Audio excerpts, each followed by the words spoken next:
இன்றைய நற்செய்தி புனித மத்தேயு எழுதிய நற்செய்தியிலிருந்து வாசகம்.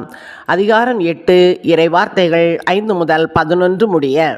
அக்காலத்தில் இயேசு கப்பர்நாமுக்கு சென்றபோது நூற்றுவர் தலைவர் ஒருவர் அவரிடம் உதவி வேண்டி வந்தார். ஐயா, என் பையன் முடக்குவாதத்தால் மிகுந்த வேதனையுடன் படுத்து கிடக்கிறான் என்றார். இயேசு அவரிடம், நான் வந்து அவனை குணமாக்குவேன் என்றார். நூற்றுவர் தலைவர் மறுமொழியாக, ஐயா, நீர் என் வீட்டுக்குள் அடியெடுத்து வைக்க நான் தகுதியற்றவன். ஆனால் ஒரு வார்த்தை மட்டும் சொல்லும், என் பையன் நலமடைவான். நான் அதிகாரத்திற்கு உட்பட்டவன்.